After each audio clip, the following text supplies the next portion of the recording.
Ao longo da história, vários grupos de pessoas tentaram fazer uma revolução e alcançar uma sociedade perfeita, ideal, uma utopia. Os exemplos mais famosos, mais clamorosos, são a Revolução Francesa e a Revolução Russa.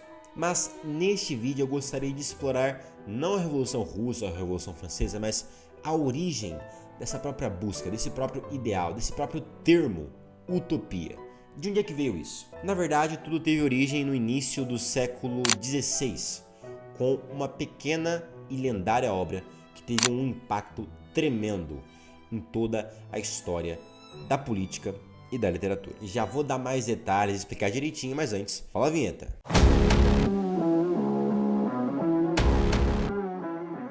Fala pessoal, tudo beleza? Bem-vindos aqui a mais um vídeo do meu canal. Se você é novo por aqui, meu nome é Pedro Mendes e hoje eu vou falar sobre uma obra bastante importante, muito relevante, chamada Utopia, escrita por Thomas More, que foi o primeiro-ministro da Inglaterra e que ficou muito famoso por ter sido um mártir por ordem do rei Henrique VIII.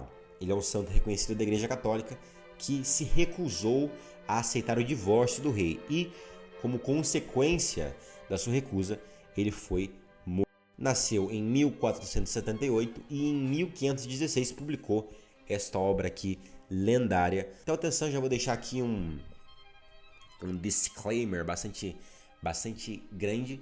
Eu não estou dizendo que essa obra foi o grande motor que influenciou tremendamente, que provocou a Revolução Francesa, que provocou a Revolução Russa. Nada disso, essas duas revoluções são apenas exemplos que eu mencionei no início do vídeo.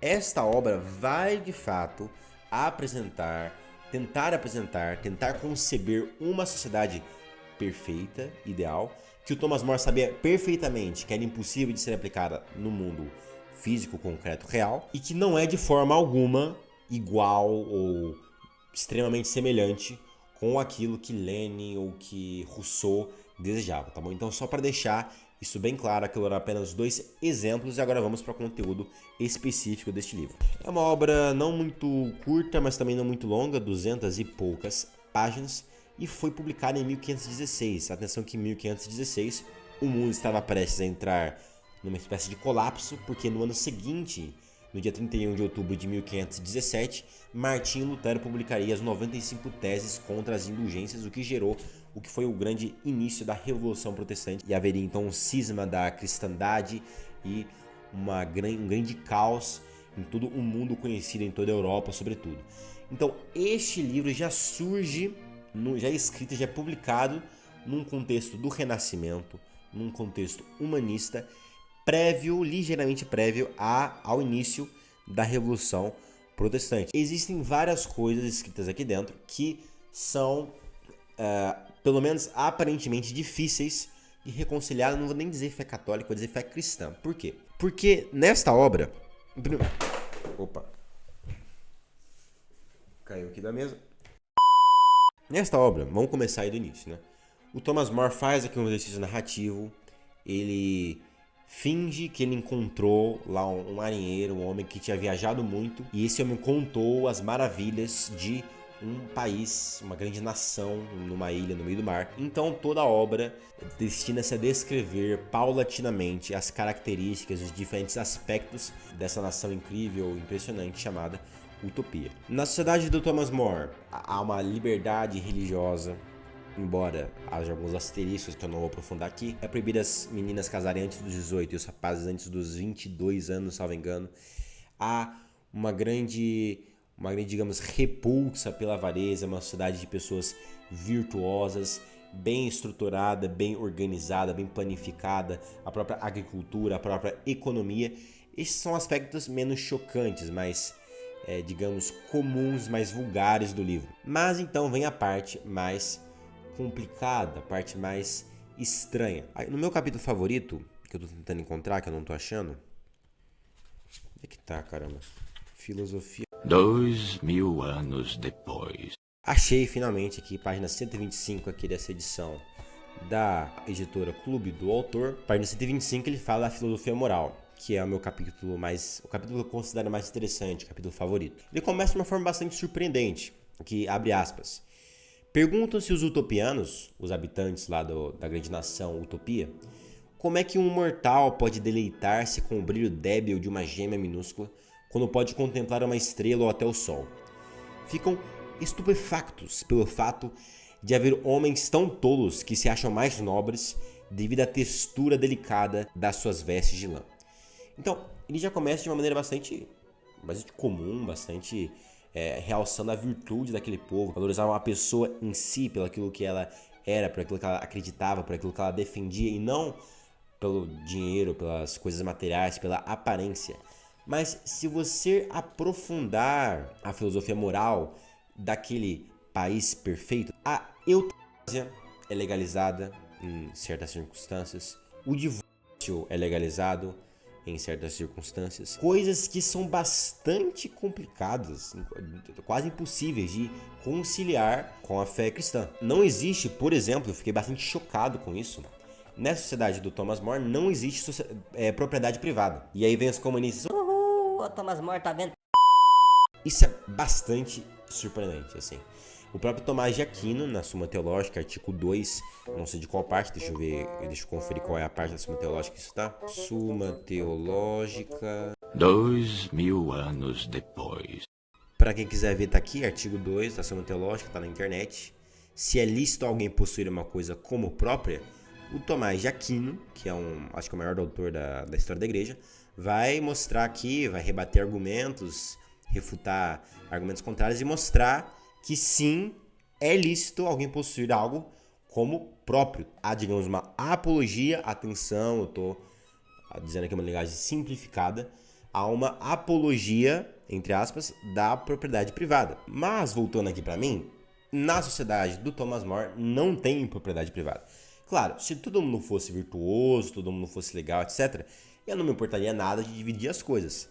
Mas isso é meio impossível. E talvez seja por isso que, de fato, Utopia expressa um objetivo, um alvo inalcançável. Mas não é uma obra que você lê só dizendo que sim, olha só, olha, é evidente, sim, também pensaria nisso. Existe também escalação em certas circunstâncias, mas isso aí nem é tão escandaloso no contexto que ele apresenta. Atenção no contexto que é apresentado, porque ele fala que os prisioneiros de guerra, por exemplo, não são feitos de somente aqueles criminosos são condenados a trabalhos forçados. Depois existe toda a política, digamos, política prisional, como os presos são tratados, as roupas, a própria filosofia, como os utopianos são hábeis em aprender, em conseguirem captar o conhecimento das terras, digamos que ocidentais, das terras do mundo conhecido. Aqui na página 159 fala dos procedimentos legais, e é de fato impressionante que ele consiga descrever de forma tão detalhada essa sociedade sem que a obra se torne chata. Eu acho que Thomas More não estava pensando em escrever um grande tratado intelectual, mas sim em algo mais direto, mais conciso, que conseguisse chegar ao leitor mais casual. O que não quer dizer que a obra seja absolutamente fácil de ler, etc. Mas o que choca mais não é tanto essa questão do divórcio, por exemplo, mas sim um certo absurdo da obra. Então vamos lá, recapitulando. Thomas More está idealizando uma sociedade perfeita, uma sociedade, uma economia bem planificados, bem organizados, com hierarquia e liberdade religiosa, certas características que parecem difíceis de conciliar com a fé cristã. Embora o Thomas More seja reconhecido um santo, foi mártir por defender a fé cristã, mas ele também fala, ele também exprime, ele também expressa todo um lado de absurdo no livro dele. Deixa eu explicar. Aqui na página 83, falando das cidades da ilha, especialmente a Maurota, ele vai mencionar um rio. Vai falar do rio Anigro, que segundo a nota de rodapé deriva de uma palavra do grego que significa sem água. Um rio cujo nome significa sem água. Na página 170, ele vai mencionar uma suposta guerra, que os utopianos travaram com os Alaopolitas, que deriva de uma certa palavra latina, que significa cidadãos sem governo, sem cidade. O que cargas d'água o Thomas More está falando? Então, de fato, todo o livro é envolto numa dimensão de cara é uma espécie de outro universo, de outro mundo, e de fato é. E você tem que ali tentar entender o que está acontecendo. Mas, de forma alguma, o Thomas More vai sair completamente do campo daquilo que seria esperado dele. Na página 129 ele vai mencionar, muito rapidamente, os princípios religiosos do país Utopia. Abre aspas. São estes os princípios religiosos que os regem. A alma do homem é imortal e a bondade de Deus destinou-a à felicidade. E que depois da morte, as nossas virtudes e boas obras serão recompensadas e seremos castigados pelos nossos pecados. Fecha aspas. Eu acho que essas poucas linhas já dizem bastante. Então basicamente é isso, pessoal, uma recomendação aqui mais ambígua.